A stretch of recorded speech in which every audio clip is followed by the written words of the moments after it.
যে মতিতে থাকে না কৃষ্ণমতি, যে মতিতে আনে শুধু কুমতি, আমি চাই না তোর এই গজমতি। তবে যদি কিছু দিতে চাস তবে প্রথমেই গজটা বাঁধ, শেষের হারে বাঁধ। মাঝখানে কি থাকে বাবা? মাঝখানে থাকে মতি। তাই তো বললেন দেখো দেখো তুলসী বলে রঘুরাধে, শুধু এ জন্মে নয় প্রতিটা জন্মে জন্মে যুগে যুগে তোদের যুগের স্মরণে জানো আমার মতি থাকে। হরিব হরিব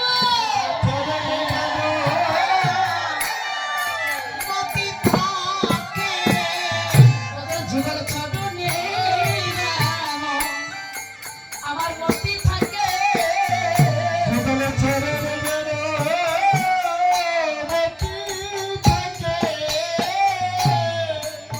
আমি আরি কোনো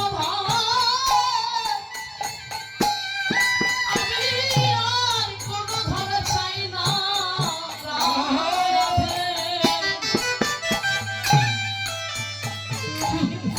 ওই যুগের চরণে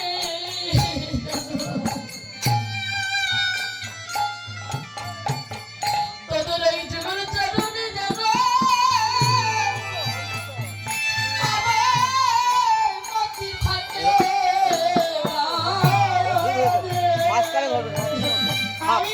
হাফ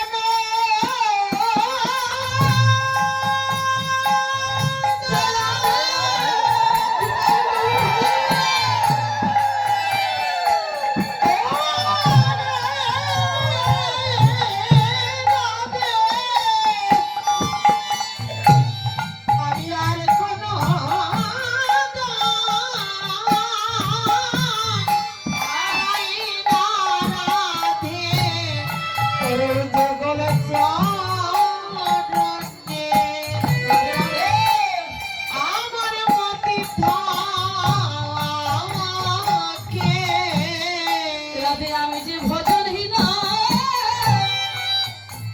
আমি যে সাধনহীনা, যুগের চরণে জানো আমার মতি থাকে। আমি ভজনহীনা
যুগল চরণ যে বড় আমি ভালোবাসি, শুধু জন্মে প্রতিটা জন্মে যুগে যুগে রাধে যুগল চরণ ছাড়া যেন করিয়ে দিও না, শুধু এই জন্মে প্রতিটা জন্মে জন্মে যুগে যুগে। রাধানি বললেন তুলসীর তো যাবি, তবে শুনে যা সময় বুঝিয়া সরস্বী হইয়া, সময় বুঝিয়া সরস্বী হইয়া, সময় বুঝিয়া সরস্বী হইয়া, সময় বুঝিয়া সরস্বী হইয়া, বিনা বিনা করে সময় বুঝিয়া সরস্বী হইয়া, বিনা বিনা করে চকর নিকটে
আস্বাদন করুন। রাধারানী বলছে তুলসী শোন, তুইও নারী আমিও নারী, তুইও নারী আমিও নারী, তুই ও নারী আমি ও নারী। বাবা যারা ভজন যোগে আছেন, তুই ও নারী আমি ও নারী, মানে তুই ও নারী আর আমি ও নারী। বাবা হ্যাঁ, তাহলে তুইও নারী আমিও নারী, জানো তুই আগে কথা বলবি। আচ্ছা ঠিক আছে ঠিক আছে।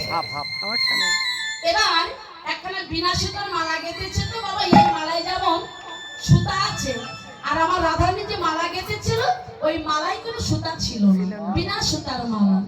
হ্যাঁ তুলসী, তুই তো যাচ্ছিস, তা আমি একখানা বিনা সুতার মালা গেঁথেছি, এই মালাটা তুই আমার বধুর গলায় পরিয়ে দিস। ঠিক আছে ঠিক আছে। আচ্ছা এবার তুলসী কি করলেন, আমার রাধারানীর চরণে ধুলা নিলেন।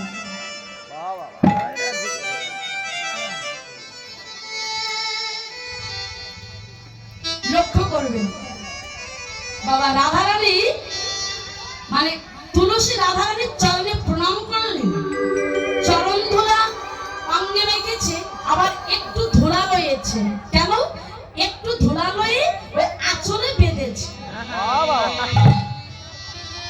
রাধারানী বলছে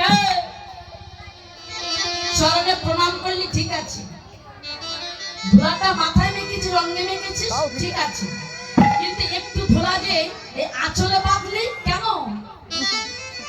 তুলসী বলে এই বৃন্দাবনে বাঁধেনির কি অভাব আছে?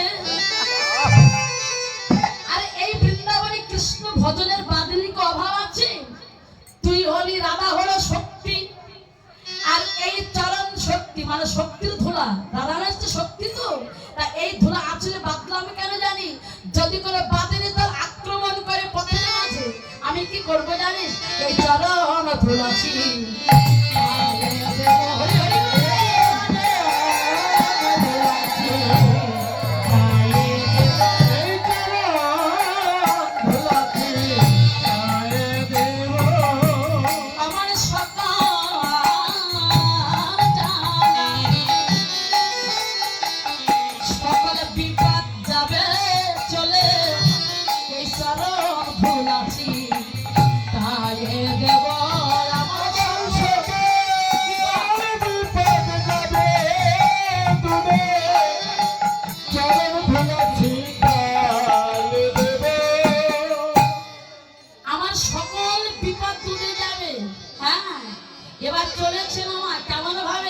তুলসী তুলসী মনে তো হাসি,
গোবিন্দ কি করছে বনের ভিতরে, মানে ওই ধুলায় রাধারাম অঙ্গিত করে ধুলায় গলা করে দিচ্ছে, নাচ বলছে জয় রাধে।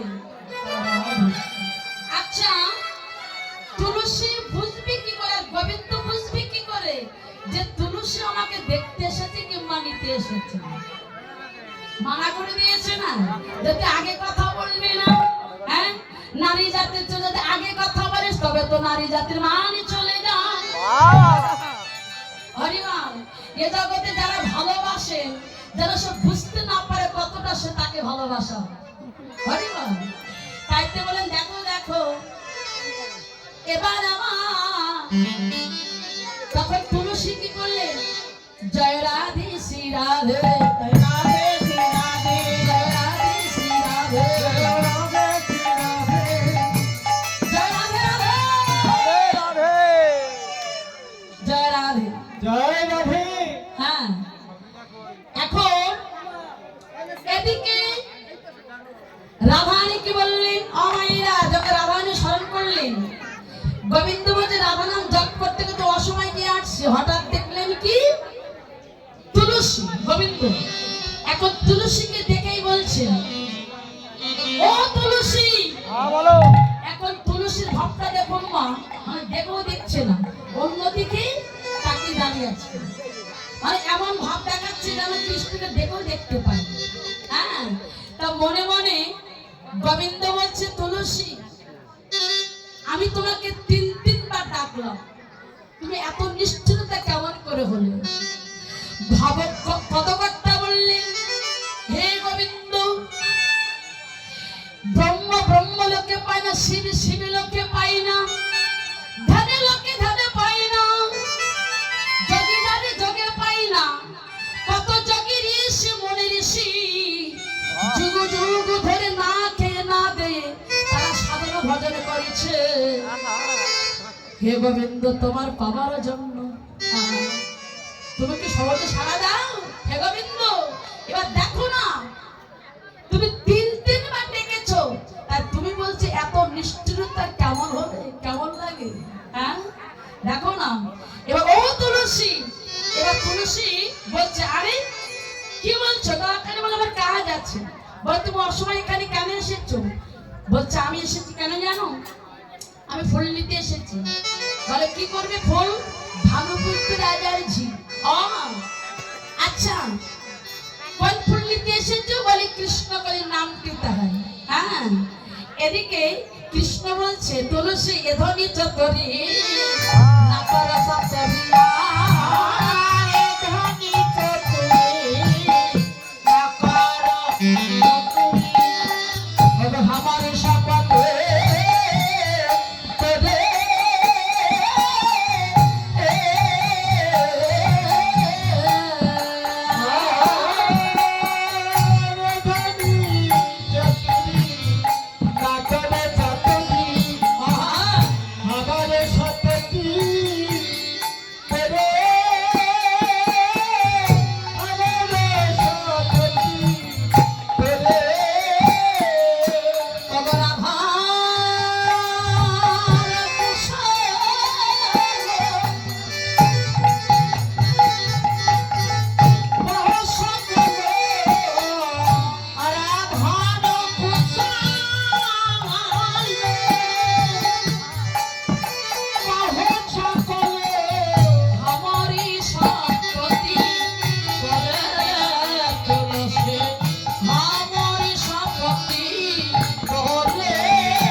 গোবিন্দ, তোমার রাধারানী তোমার এখানে আসার জন্য অপেক্ষা করে বসে আছেন। হ্যাঁ, তা তুমি যদি তাকে না নিয়ে আসো, সে কেমন করে আসবে? এবার শোনো শোনো, আমি আসতেছিলাম, আস্তে আস্তে দেখি পথের মাঝে একটা মালা পড়ে আছে। মালাটা নিয়ে আসলাম, ভাবলাম এই মালাটা তোমার গলে আমি পরিয়ে দেব। এবার তুলসী কি করলেন, ওই মালাটা গোবিন্দের গলে পরিয়ে দিলেন।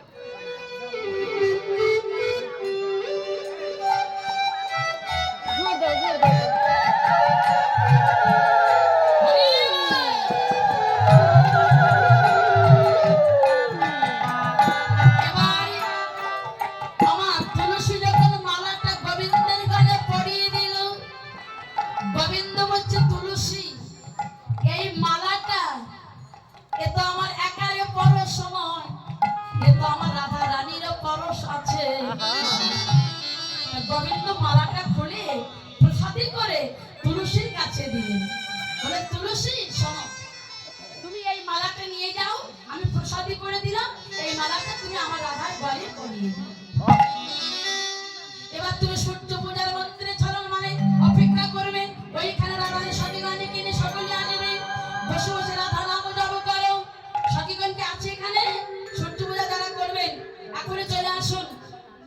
যেসব দিদি ভাই মাইরা যারা সূর্য পূজা করবে এখনই চলে আসুন।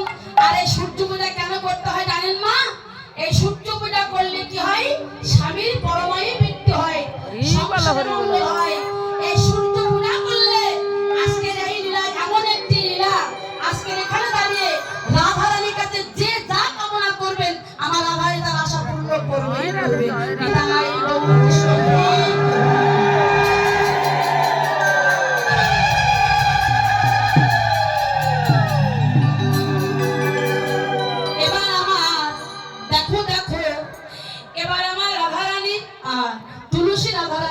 আসলেন, এবার রাধারানীর কাছে এসে সখীগণে বসে আছেন। তুলসী আসা মাত্র ওই মালাটা আমার রাধারানীর গলে পরিয়ে দিলেন।